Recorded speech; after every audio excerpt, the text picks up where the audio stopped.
Benar ya? Oh, Kurang kuat sedikit ya, Bu. kurang kuat ya. Mana ini ya? Halo, dengar?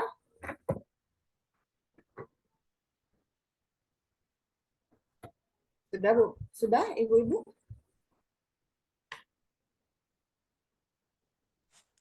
Sudah, Bu. Sudah ya? Udah kuat ini ya? Atau Udah, suara Bu. udah suara saya mungkin. Jadi di sini kita membicarakan tentang tetap definisi kegawat daruratan, di mana kita harus tahu apakah itu pasien dalam keadaan gawat dan darurat. Ya, untuk maternal dulu, kegawat daruratan adalah sebagai situasi serius dan berbahaya. Jadi dapat terjadi tiba-tiba, tidak terduga, serta membutuhkan tindakan segera guna menyelamatkan jiwa. Jadi sini kegawatan daruratan itu didefinisikan adalah sebagai situasi serius, bukan main-main ya Bu ya, situasi serius di mana kita tetap fokus dan berbahaya. Jadi kalau udah namanya berbahaya, kita harus seriuskan dan serius dan berbahaya. Kemudian dapat terjadi tiba-tiba, dia tidak terduga. Jadi kadang kita tidak menyadarinya bakal terjadi ada hal yang berbahaya. Kemudian serta membutuhkan tindakan segera guna menyelamatkan jiwa. Itulah kegawat daruratan. Salah satunya contoh yang paling gampang adalah distosia bahu ya.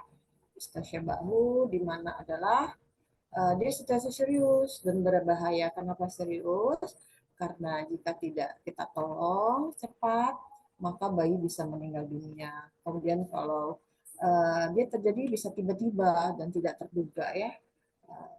Beberapa kasus memang kita sudah tahu tahap-tahapannya dengan mengukur tinggi fundus uteri, kemudian dari bantuan USG, kemudian secara rutin diperiksa kan ini ibunya ini memang bakal nanti bayinya besar atau makrosomia kan gitu ya. Kalau gitu mungkin kita bisa bisa untuk merujuknya, tapi kadang dia datang tidak pernah ANC sama kita, atau dianya datang kita sudah periksa dia, kemudian bayinya itu besar gitu ya. Jadi membutuhkan tindakan segera untuk menyelamatkan jiwanya. Jadi ada tahap-tahapan untuk itu yang sudah kita pelajarinya. Jadi itu termasuk gawat darurat gitu. Kemudian kegawatan maternal ini adalah kondisi kesehatan yang mengancam jiwa yang terjadi bisa dalam kehamilan, ya, perdarahan, AMP, atau perdarahan hamil muda, kemudian hamil tua, persalinan, ada PPH dan nifas, bisa infeksi.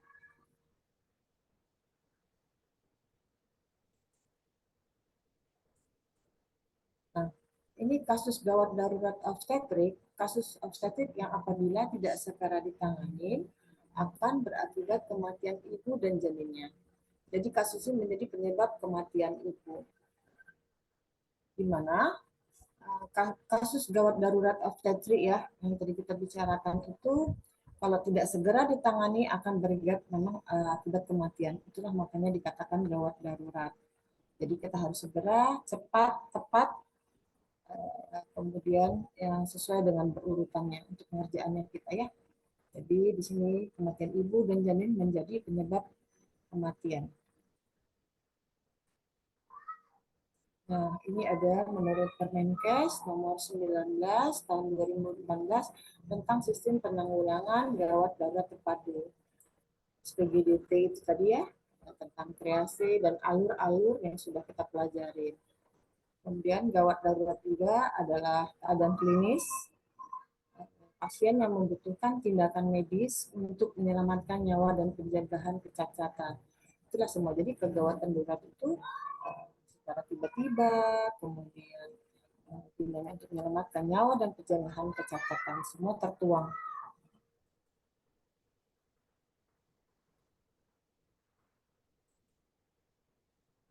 Nah, ini kasus kegawat darurat maternal adalah kasus obstetri yang apabila tidak segera ditangani akan berakibat kematian ibu. Pasti ya, kalau tidak ditangani contohnya PPH akan mengikat kematian ibu.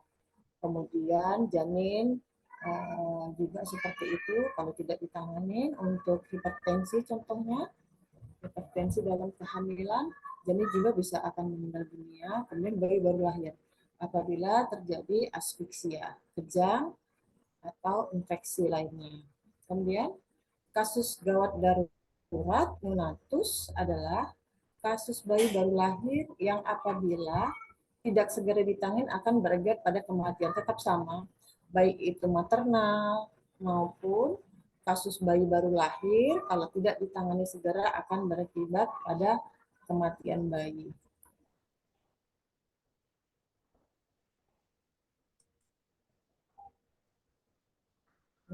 Ini kegawat daruratan neonatus.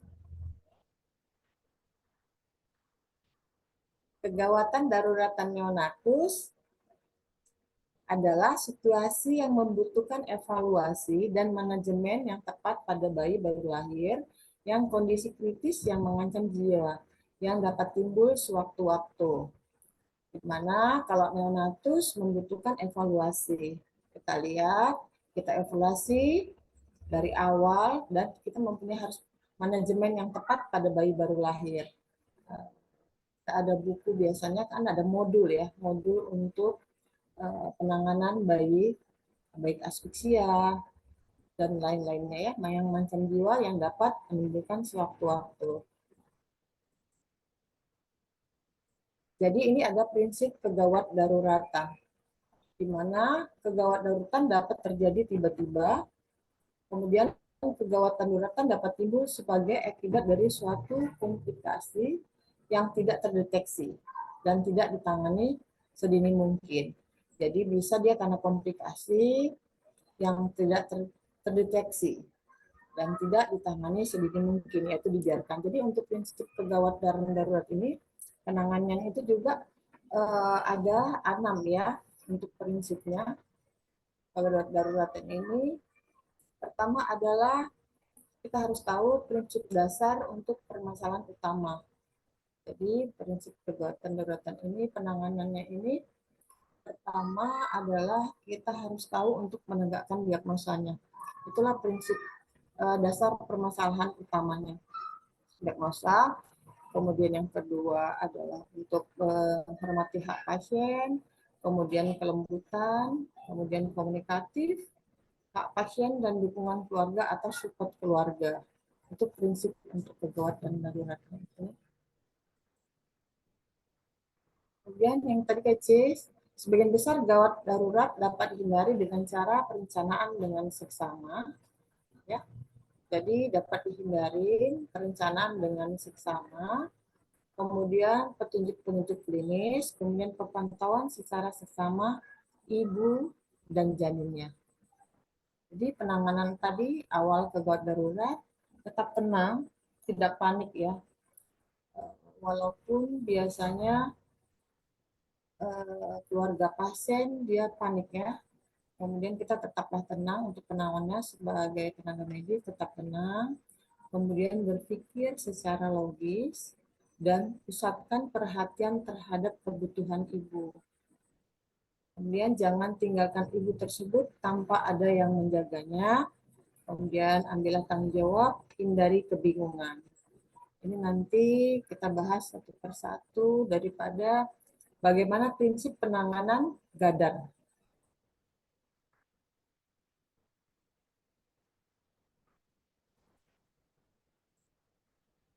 Kemudian jangan lupa untuk kita juga perlu minta pertolongan. Jika ibu tidak sadar, nilai jalan nafas, kemudian pernapasannya ya, dan sirkulasi. Jika ibu shock, lakukan untuk penanganan shock. Nah, ini ada tanda-tanda kegawat darurat yang sudah kita pelajari, di mana kalau sudah cyanosis berarti itu tanda gawat darurat, ya. Kemudian dia ini susah bernapas, kemudian apnu, kejang, ya termasuk gawat darurat ya. Ingat, cyanosis, apnu, kejang, perdarahan pervaginam, kemudian penurunan kesadaran pastinya, kemudian demam harus diwaspadai, demam lebih daripada 38 derajat Celcius, kemudian nyeri perut hebat.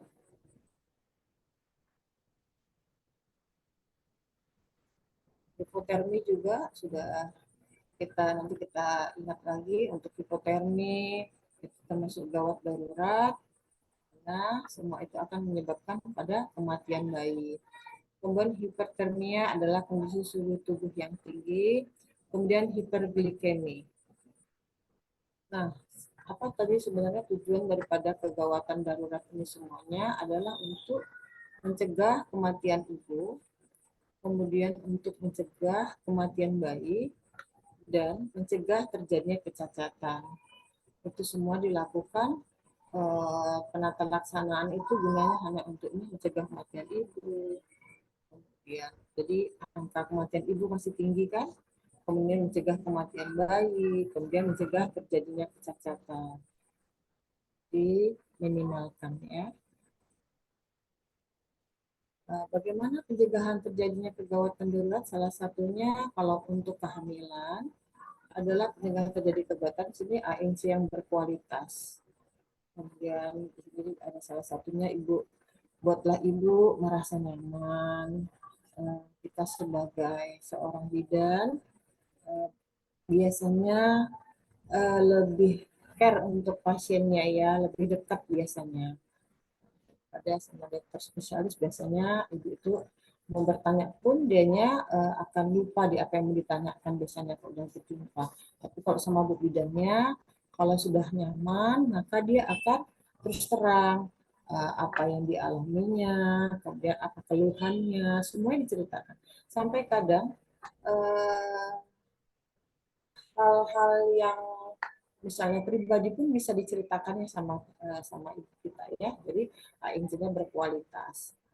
Karena setelah dia merasa nyaman, maka hubungan saling percaya. Makanya itu tadi dia menceritakan semua keluhannya. Jadi nggak harus kita tanya, ibu apa keluhannya? Nanti dia udah punya banyak kali pertanyaan. Karena bukan hanya ibunya, suaminya juga. Karena lebih kan kadang suaminya bertanya semuanya ya. Kemudian dapatkan riwayat kehamilannya.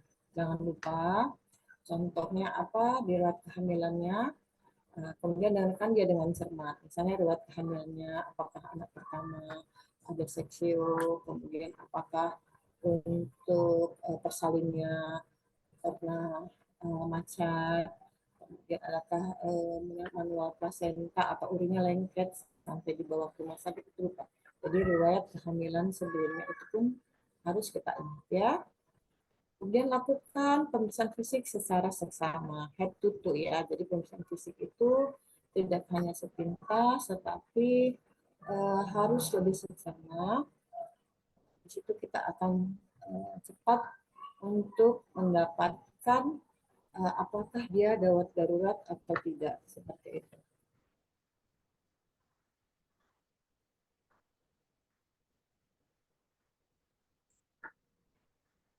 Kemudian kita membantu ibu tadi salah satunya membantu ibu juga dan keluarga membuat rencana kelahiran. Mana ibu akan melahirkan, mempersiapkan semuanya. Malah kita juga tidak sungkan sekarang untuk menanyakan untuk biaya persalinannya kalau dia tidak ada BPJS. Kenapa? Karena kita harus membuat rencana. Andai kata ibu ini perlu dirujuk di suatu rumah sakit, maka kita tidak akan repot untuk memikirkan, atau ibu juga dan keluarganya tidak akan lama untuk mengambil keputusannya, apakah dirujuknya di rumah sakit mana, gitu. Karena tiap yang kita rujuk, kita harus izin pasien ke rumah sakit mana, bukan berdasarkan kemauan bidannya. Kita harus membuat rencana kelahiran, sampai untuk biayanya juga. Kemudian membantu ibu atau keluarga dalam menghadapi segala komplikasi yang mungkin timbul. Jadi kita ceritakan juga pada ibu menghadapi segala komplikasi yang timbul seperti saya bilang tadi, hal-hal yang mungkin bisa tiba-tiba ya tiba-tiba untuk terjadi seperti untuk retensi plasenta yang kita tidak tahu atau persalinan macet. Kemudian kita melakukan juga penapisan untuk kondisi atau komplikasi yang dapat mengancam jiwa ibu sehingga memerlukan tindakan rujukan. Nah, untuk penapisan ini biasanya di tiap ruangan bidan kita buat di situ. Untuk penapisan apa-apa yang boleh kita tanganin dan juga komplikasi yang dapat mengancam jiwa ibu. Jadi untuk penapisan ini beberapa yang harus kita ingat adalah mana eh, kita sebagai bidan bisa menolongnya dan juga yang tidak boleh untuk kita tolong. Walaupun kita merasa bahwa saya pernah misalnya contoh saya pernah nolong letak sungsang berhasil kok gitu ya. Tapi kita lihat letak sungsang anak keberapa, kemudian besar bayinya, itu harus kita perhatikan juga. Jadi karena itu dapat mengancam jiwa ibu ya. Jadi kalau untuk tindakan rujukan harus kita lakukan penapisan. Kemudian di sini ada tujuan kunjungan ANC, tujuan. Ngapain dia harus datang pada trimester pertama? Nah, pada trimester pertama ini yang paling penting kita adalah membangun. Karena kalau satu tadi bangun hubungan kepercayaan, kan kita harus ramah, kemudian kita menghormati hak-hak pasiennya kan, kemudian kesiapan melahirkan dan persiapan menghadapi komplikasi, deteksi masalah, atasi masalah, kemudian konseling. Kemudian kunjungan trimester kedua tadi ada kewaspadaan khusus tentang hipertensi, contohnya akibat kehamilan tadi. Kemudian tanyakan gejala-gejalanya, ya. Jangan lupa kita tanya gejala-gejalanya, apa yang dialami ibu, ada pusing, atau kemudian ada rasa sakit, yaitu gastrium, ada bengkak di kakinya, itu harus kita waspadai. Kemudian pantau tekanan darahnya, dan jangan lupa juga protein urin. Kalau kita sebagai bidan ini udah ya untuk di setiap praktek kita insya Allah sudah melakukan protein urin.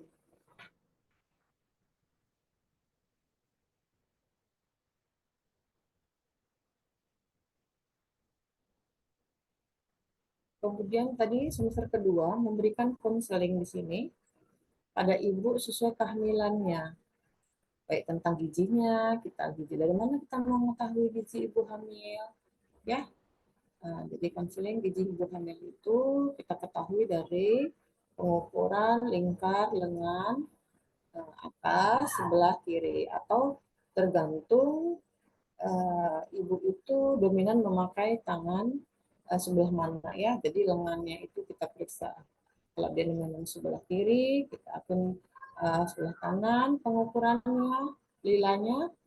Kemudian kalau dia sebelah kanan, kita sebelah kiri untuk mengukurnya kan gitu ya. Nah, perlunya istirahat, kemudian tanda-tanda bahaya itu harus kita konselingkan juga ketidaknyamanan normal pada kehamilan dan sebagainya. Biasanya ibu-ibu trimester pertama, kedua, dan ketiga sering sih untuk dianya mengeluh biasanya miksi ya, sering miksi. Dari trimester pertama di miksi, ketidaknyamanan mungkin, kemudian di punggungnya, kemudian ada pada semester ketiga juga dia biasanya ada rasa sakit di bawah ya, di atas simpisis biasanya. Kemudian pemberian TT dan zat besi. Pemberian TT sudah kita pelajarin bahwa pemberian TT untuk apa namanya jarak pemberiannya minimal itu 4 minggu ya. Kemudian zat besi 9 tablet selama kehamilan. Sedangkan trimester ketiga tadi adalah satu kewaspadaan khusus tentang hipertensi akibat kehamilan. Ya, kewaspadaan. Kenapa waspada? Karena kasus hipertensi atau preeklamsi itu masih tinggi angka kematiannya, seperti gunung es katanya ya. Jadi waspada tentang hipertensi. bukan hanya kematian pada ibu, juga kematian bisa pada bayi. Kemudian deteksi apakah ada kehamilan kembar. Nah, untuk mendeteksi apakah ada kehamilan kembar, biasa daripada palpasi atau leopard. Memang kalau kita untuk semester ketiga ini lebih nampak ya daripada dia datang misalnya kehamilan kembar pada semester pertama. Apa kalau udah semester ketiga ini biasanya kan lebih besar. Tanda-tanda untuk kehamilan kembar biasanya kita yang ketahui untuk pemeriksaan infeksinya tinggi fundus uteri biasanya lebih besar. Kemudian gerakan bayi dirasakan si ibunya sendiri ada beberapa tempat. Kemudian teman waktu lewat itu nampak ada teraba bagian-bagian kecil di dua tempat. Kemudian tapi itu memang harus kita teliti ya. Dan juga ini sering kita dapati bahwa di perut ibu itu seperti terbelah. Kemudian kunjungan ANC yang keempat, deteksi apakah posisi yang normal, ini yang paling penting. Nah, 90% bahwa tubuh kecil ya, apakah normal atau tidak. Kemudian memberikan konseling pada ibu sesuai kehamilannya. Ya, tadi gizi, tadi udah. Kemudian screening pada kehamilan. Pengertian screening adalah usaha mendeteksi, menemukan kelainan atau penyakit tertentu yang tanpa gejala. Jadi ada gejala yang tidak tampak ya di screening pada ibu hamil melalui suatu tes atau pemeriksaan yang selanjutnya diproses melalui diagnosa pasti dan pengobatan. Jadi kita contoh mudahnya tadi adalah untuk hipertensi, tadi kita sudah tahu. Kalau hipertensi ini screeningnya gampang ya, jadi tekanan darah tinggi, kemudian kalau kemudian protein urin. Ya, kalau yang tidak nampak itu protein urin harus kita periksa.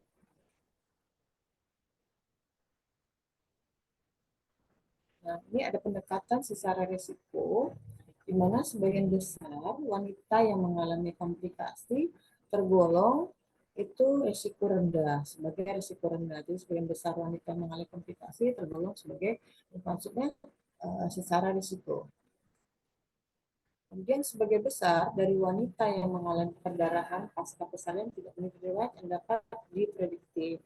Karena biasanya PPH ini kejadiannya atau uteri ini dianya eh, tidak dapat kadang kita prediksi.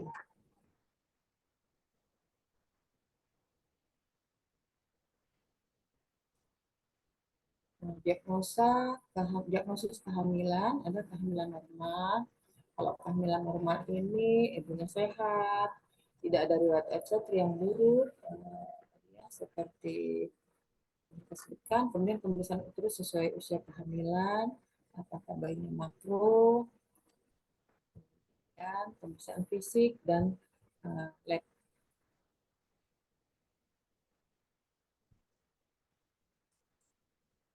Kemudian yang kedua adalah kehamilan dengan masalah khusus. Kalau tadi kan yang normalnya, nah ini kalau yang kehamilan dengan masalah khusus, terdapat masalah dalam keluarga. Contoh misalnya masalah dalam keluarganya. Apa? Sebagai satunya adalah kekerasan juga rumah tangga kan. Kemudian kebutuhan finansial, ekonomi, kemudian laki ya, masalah keluarga misalnya apa, lakinya tidak pulang-pulang, banyak lagi ya, kemudian psikososialnya juga. Nah, kehamilan dan masalah kesehatan sendiri adalah untuk tadi hipertensi itu dengan masalah kesehatan kehamilan. Kemudian apa? Anemia berat. Kemudian ada preeklamsi. Kemudian infeksi atau ISK, infeksi saluran kemih dan kondisi lain yang dapat memburuk selama kehamilan.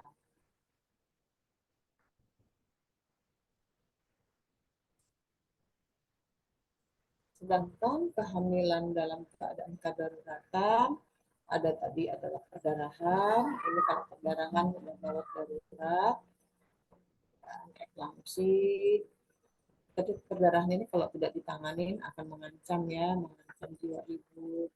Kemudian kalau eklamsi juga kalau udah kejang tidak cepat ditanganin akan membawa kematian pada ibu. Kemudian ketuban pecah dini juga.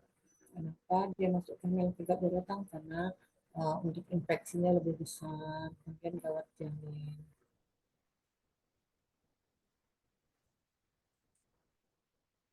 Kemudian kesimpulan pendekatan risiko. Pendekatan risiko bukanlah satu strategi yang efisien atau efektif untuk mengurangi angka kematian ibu. Nah, tadi screening tidak akan membedakan wanita mana yang akan melakukan asuhan darurat dan mana yang tidak.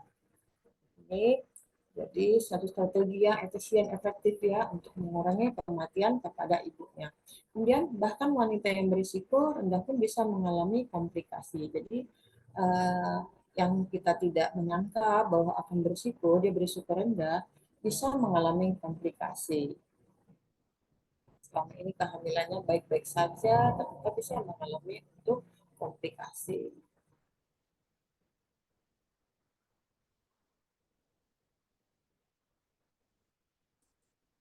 Nah, ini untuk kesimpulannya, setiap ibu hamil, jadi harus kita pikirkan, setiap ibu hamil memiliki risiko. Jadi setiap ibu hamil memiliki risiko. Sehingga setiap ibu hamil perlu memperoleh pelayanan ATMC secara berkualitas. Kemudian deteksi dini faktor risiko dan penanganan pada setiap risiko yang ditemukan secara adekuat. Jadi tetap kita untuk pelayanan ANC secara berkualitas. Bagaimana secara berkualitas? Tetap dari awal kita anamnesa secara jelas agar kita dapat mengetahui ya dari pertama anamnesa, pemeriksaan, itu semuanya bisa didapatkan berkualitas ya. Kemudian jangan terburu-buru kalau untuk memeriksa ibu hamil. Waktunya khusus makanya kalau untuk sekarang ya ibu hamil itu satu pasien dia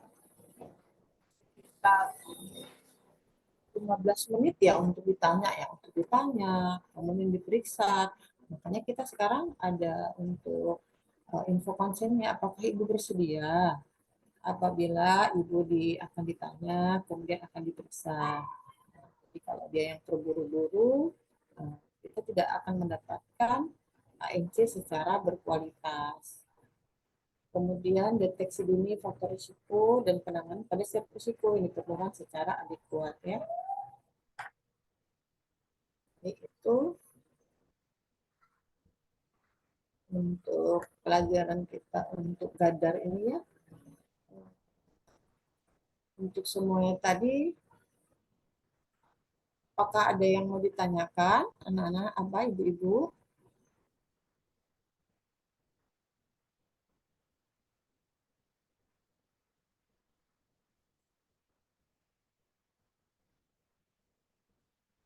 Ibu-ibu,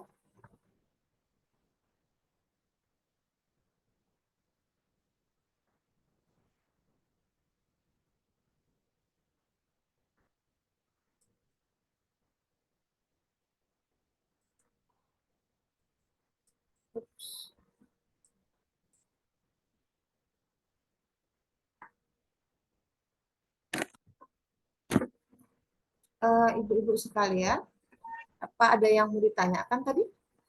Tadi sudah saya terangkan, ada yang kurang paham atau ada yang mau ditanyakan? Keseharian ya, kegawatan maternal ini.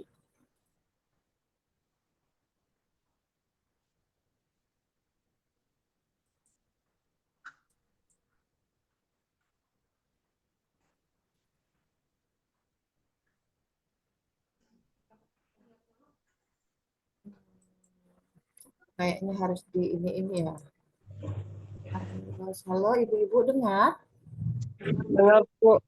Nah, udah setengah 6 ya. Ngantuk Bu kami. Iya, iya. Tadi tadi waktu ibu baca pun gini, kok hening kali ya, gitu kan, hening kali. Jadi ibu baca aja sambil nerangkan itu masuk enggak ya gitu. Jadi prinsipnya kegawatan daruratan itu kita sebagai penolong ya, itu aja yang ada di semua yang tadi kita pelajarin, kita rangkumkan.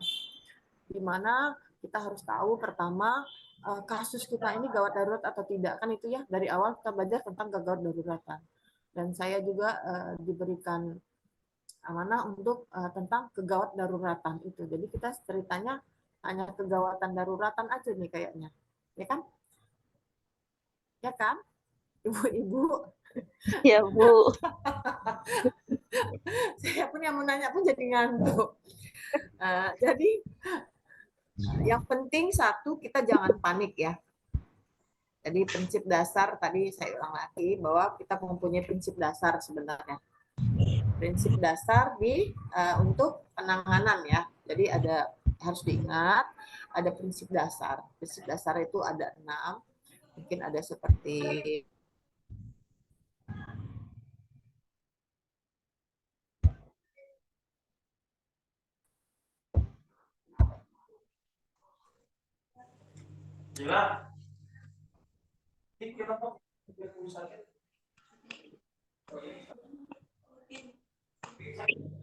Izin, Bu. Ibu.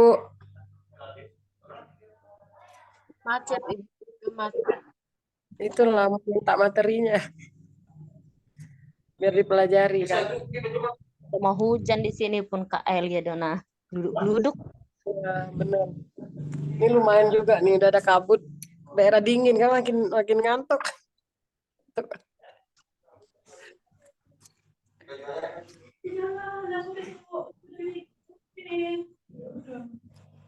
Apa nak?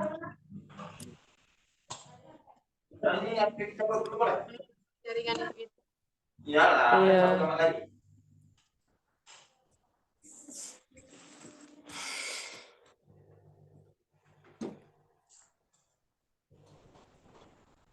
Kak Sempa ngasih anaknya makan itu.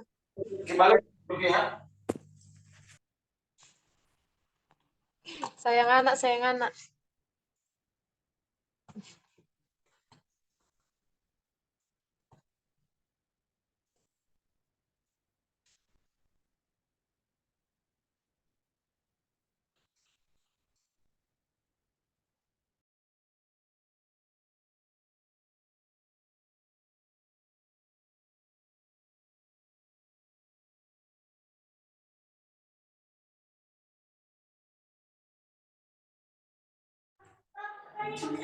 Dek nanti mintakan lah materinya tuh.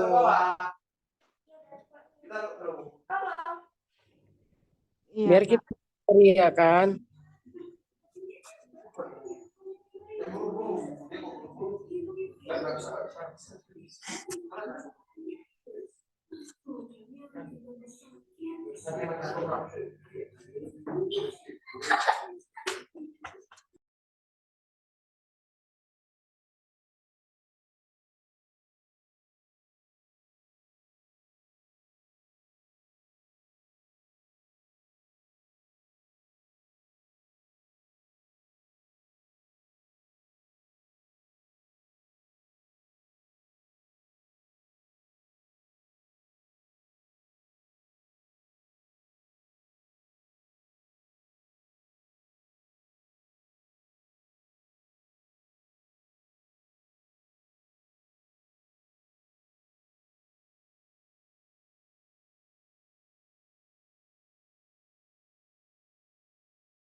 Ah, halo ibu-ibu. Ya, Bu. Iya, ibu tadi ini eh connecting dia ya. Jadi terlempar. Pikir ibu udah kemana nih semua? Kenapa pada nggak ditanya? Diam semua. Rupanya bu yang terlempar tadi. Berapa menit itu? Makanya ibu hubungi Bu Mes. Bu Mes ini kenapa ini? Kok saya ya eh, tadi untuk Gadar tadi, jadi ada prinsip dasarnya ya yang harus diingat. Ada prinsip dasar yang harus untuk kita ingat dan kita ketahui bersama. Tadi ada 6 ya untuk prinsip Gadarnya ya. Apa salah satunya? Bu Elia Dona. Bu Elia, ayo yuk, udah ngantuk ya, ya ngerti saya. Saya juga waktu ngambil profesi juga kayak gitu. Namanya kuliah, tadi saya baru nguji anak mahasiswa Helpet ya kan. Itu juga tadi juga. Aduh, kapan lah tamatnya ya gitu. Jadi kalau dia udah ujian udah senang kali dia. Udah ujian tadi Zoom kami ujiannya kan, saya di puskesmas, dia ujian. Makasih ya Bu, udah gini. Jadi bisa blank dia ditanya saat itu, tapi setelah itu senang kali.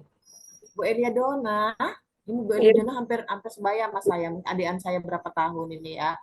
Jadi Oh, iya. kalaupun Bu Mes tadi pada ngantuk semua, saya tadi bacakan Bu Mes nerangkan kan.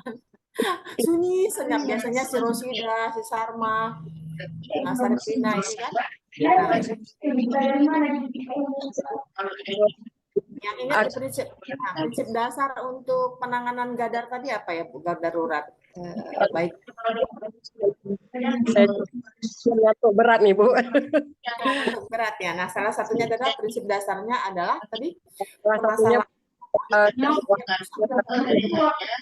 cara ya, tapi dia harus tahu diagnosa kita. Kalau kita nggak tahu diagnosa, kita susah.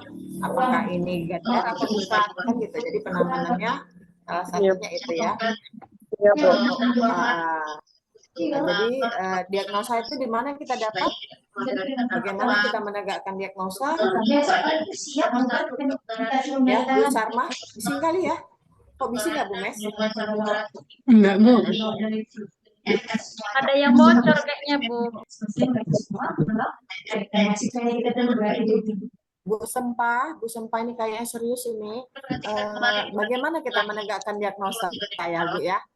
Prinsipnya apa yang paling kita, karena di sini ada prinsip dasarnya itu kan untuk penegakan diagnosa apa permasalahan utama yang kita tahu itu dari yang kita mau kita rujuk atau kita sebelum rujuk itu permasalahan yang pertama itu adalah diagnosa kan gitu ya.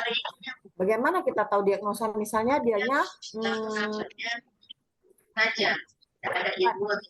ketuban pecah dini lagi kalau PPH udah ya.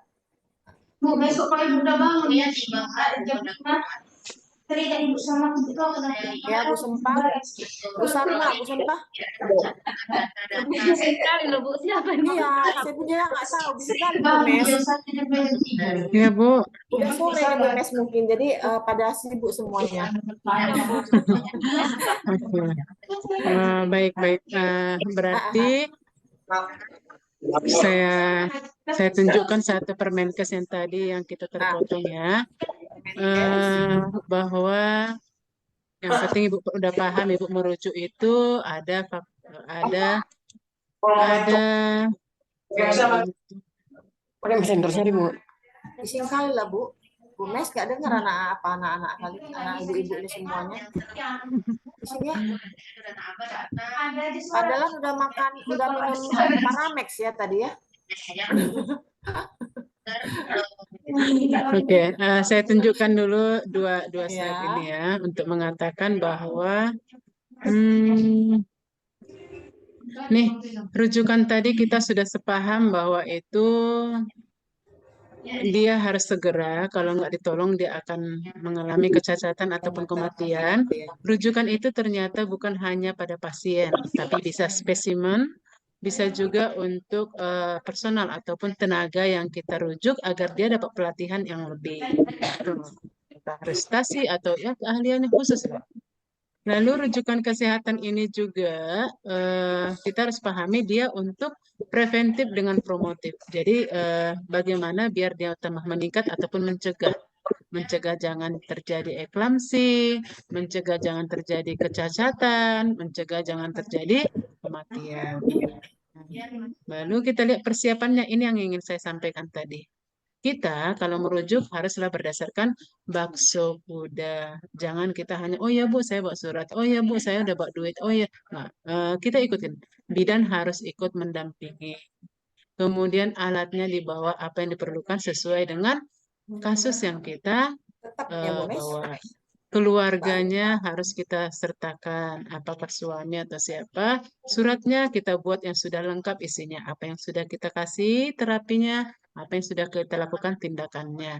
Obat-obatan apa yang diperlukan saat merujuk, apakah oksitoksinnya masih kurang, impus RL-nya masih kurang, silahkan dilengkapi. Kendaraannya apakah dari pasien atau ambulans masing-masing, ini harus sudah disiapkan sebelum merujukan ini ya. Uang, walaupun dia BPJS harus adalah uang untuk pegangannya.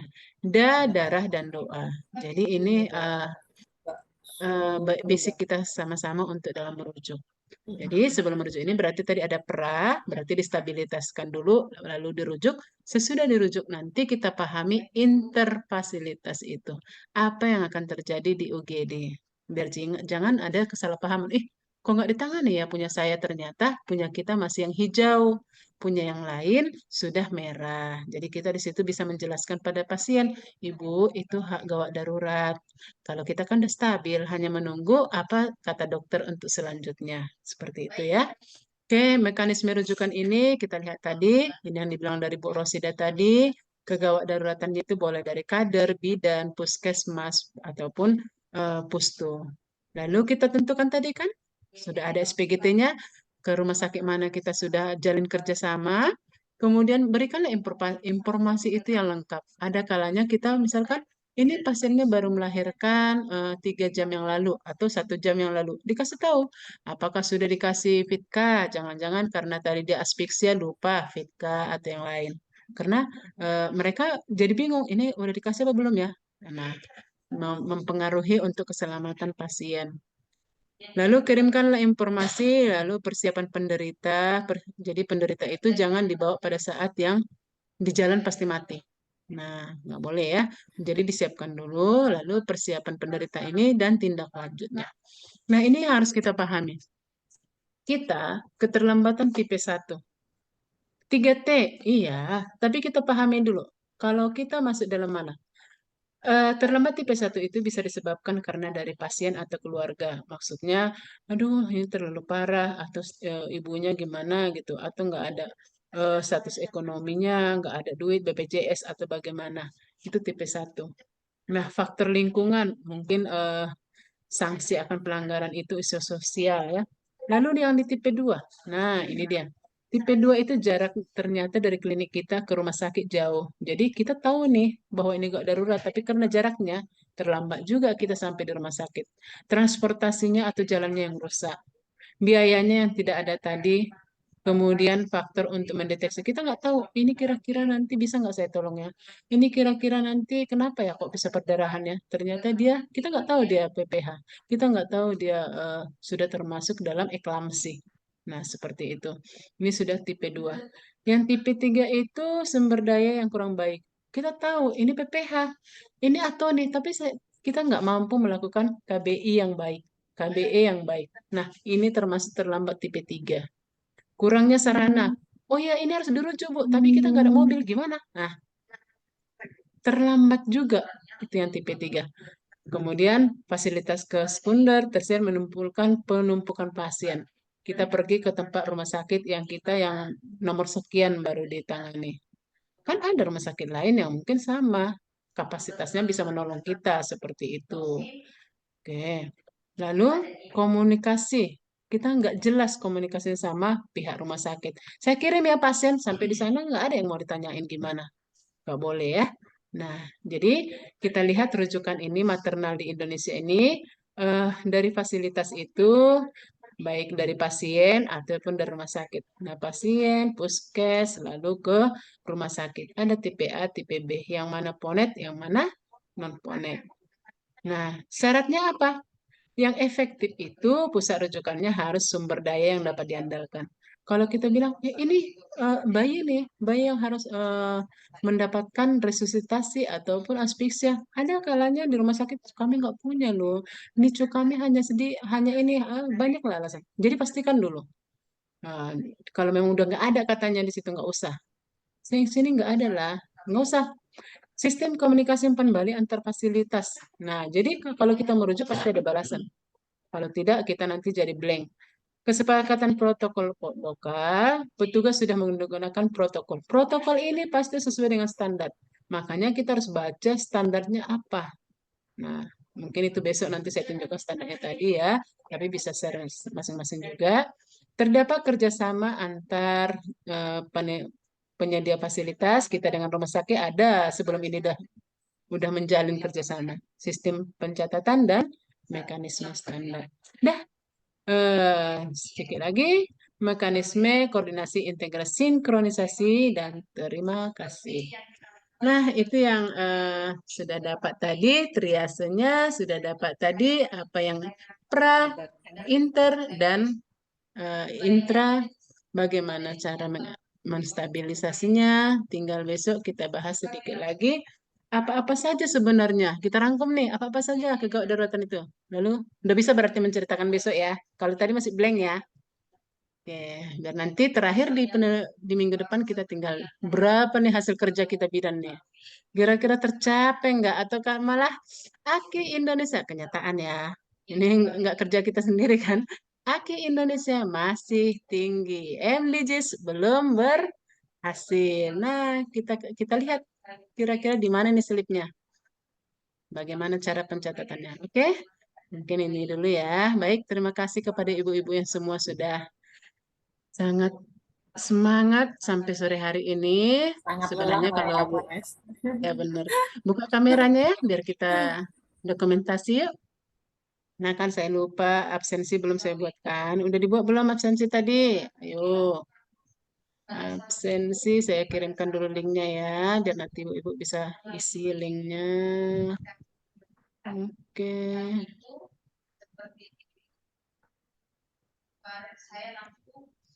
Pertemuan absen.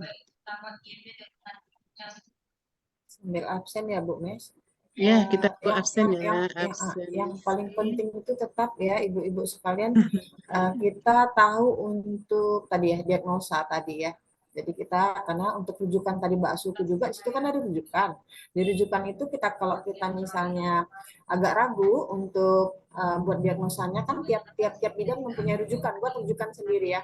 Yang bahasa ini ada bisa difotokopi itu kita buat rujukan, di rujukan sementara. Jadi mereka di rumah sakit juga enak apa yang sudah kita tanganin gitu ya ibu-ibu. Apakah semua punya rujukan nggak ya? Kertas punya rujukan. Kalau Bu Sarma kan di puskesmas ya. Punya, Bu. Punya ya. Itu harus ya tempel itu. Salah satunya itu untuk menaikkan apa kita ya derajat bidan. Jadi bidan mana bidannya? Kita rujuk kan gitu kan. Jadi harus ada bukti kita juga. Iya, Bu. Tapi kadang Bu, walaupun belum dapat jawaban, udah bawa ke rumah sakit kadang Bu, kalau terlalu lama dijawab Bu. Oh, dijawab sama? Dijawab gimana? SPGT-nya itu Bu, Hah? SPGT-nya itu Bu, walaupun lama dijawab. Oh tapi iya, kita iya. udah Enggak. Itu saya pernah. Itu kan sekarang kita sisrute ya. Sekarang sisrute kan untuk di puskesmas. Kemudian kita tunggu lama kali. Betul, lama kali. saya Padahal sering, mereka tapi langsung saya bawa aja Bu kayak gitu dari ya, berapa benar. gitu. Tapi jangan lupa untuk membawanya tadi, bakso kuda tadi ya Iya, kan, Bu. ada semuanya. Kemudian oksigen juga tuh jangan lupa. Iya, Bu. Ada semua ya peralatan tadi. Tapi Sebenarnya tak ditangani sih Bu, walaupun kita ini.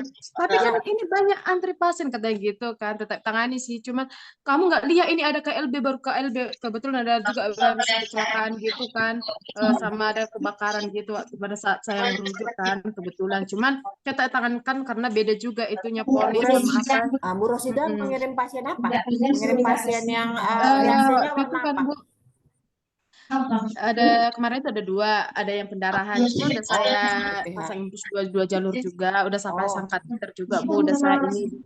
Cuman jawabannya itu lama Bu pada Bawa waktu aja itu. gitu. Tapi Jangan udah bola saya panas, stabilkan ya pasiennya. benar, benar. Udah tetap saya Bola panas stabilkan. jangan sama kita ya, ibu-ibu ya. Gitu Bu. Tetap Karena saya bukan karena apa? malam-malam pada waktu itu Bu, jadi tetap Iya. langsung dibawa aja gitu. Benar-benar. Karena pengalaman gitu Bu, udah berapa kali gitu lama di ini tetap aja dibawa Bu. Yang penting udah stabilisasi pasien dulu. Lama. Kadang tetap takutnya bidannya disalahkan ya. Lama kali bidan di tangan bidan lama, padahal kita udah cepat ya. Iya. Kan gitu ya. Itu Karena pengalaman juga sebenarnya. kayak KPD, kamu udah berapa lama di ini gitu kan Bu. Jadi pengalaman dari situ-situ juga kadang kan waktu ngerujuk-ngerujuk. Jadi Ya. Kadang bidan paling sering ini biasanya cari rujukan itu yang penanganan pertamanya cepat, kemudian tidak yang baik ya, kakak pegawainya yang baik ya biasanya ya. iya. Nanti di rumah sakit dimarahin ini gitu kan. Padahal kita udah benar. Kalau kita Tapi benar lebih enak jangan itu takut. merujuk rumah sakit ini Bu. Kalau misalkan ini ya rumah sakit swasta.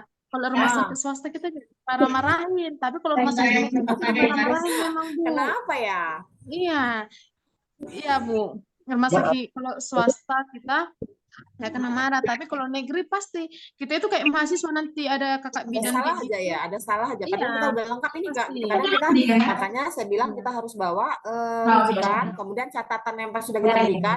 Kak, kadang sekali-sekali boleh. Nah, sekali-sekali kita boleh Kak, karena kita kan tidak berbicara tanpa ada fakta. Kita tulis Kak, jam sekian sudah saya berikan ini nih. Nah harus itu kan saya rujuk memang jam sekian Kak, gitu ya kan. Jadi itu kadang memang harus ada itu. Cuman kalau kita nggak lengkap, kita memang cuma ya nanti ditanya. Jadi kalau kita lengkap, walaupun kita pakai gitu. Kadang koas juga kan atau PPDS ya kan yang bolak-balik bertanya. Kalau kita udah lengkap memang enggak, malah kita kadang lupa warna ketubannya warna apa karena kita nggak bawa catatan. Otomatis kita ketubannya warna apa ya gitu, jadi kita harus buat itu fotograf di bawah. Jadi ini Dok, itu udah saya apa gitu. Oke, udah ada linknya kan Bu? Ya Bu. Oke, silakan diisi ya. Konsen ya. Jumat tanggal 9. Jumat 9. Hari Rabu pertemuan terakhir Bu Mes.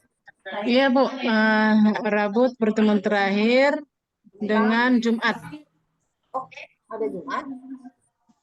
Ya persediaan. Mudah-mudahan kalau kita Rabu udah penuh, berarti Jumat nggak harus. Tapi kalau masih, karena iya materinya. Jadi nanti hari Rabu kita udah tentang materi itu, tentang yang ponet. Baik, Mas cukup Bu. Masih ada yang pertanyaan? Dah selesai kita. Bulan 8 wisuda. Ya, alhamdulillah. 8 sudah. Ini berapa bulan? 2 bulan lagi.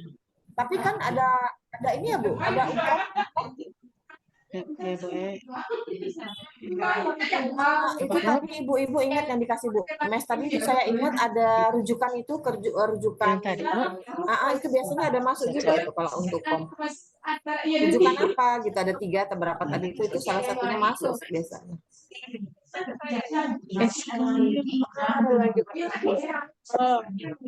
2 bulan lagi ya ibu-ibu, 3 bulan lah ya, lebih kurang. Itu tuh adalah di scan itu hardnya sih. Nanti belakangnya BDN ya.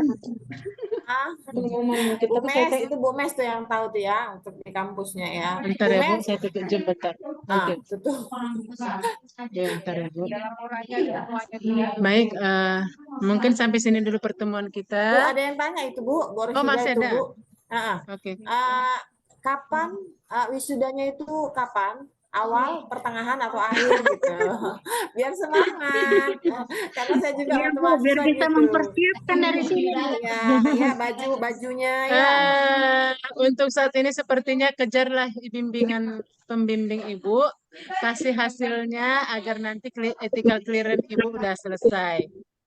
Kalau itu udah selesai nanti, baru nanti laporannya. Udah dibagi KTI sudah pembimbingnya, Bu Mes? lulus katanya, pasti langsung sudah ya kan? Pembimbingnya udah dibagi, Bu Mes? Belum? Gimana? Sudah, Bu. Pembimbingnya udah dibagi? Sudah. Nah, berdoalah dapat yang muda, maksudnya yang baik. Baik-baik semua Bu. Baik-baik. Saya nangis duluan lah Ibu nanti wisuda. Oke, nggak apa-apa ya, senang sama kita ya. Oke, sampai di sini dulu pertemuan kita. Assalamualaikum warahmatullahi wabarakatuh dan selamat Waalaikumsalam sore. warahmatullahi wabarakatuh. Terima kasih ya Bu Kris. Ya, izin live ya, Ibu-ibu, Bu Mes. Izin live ya.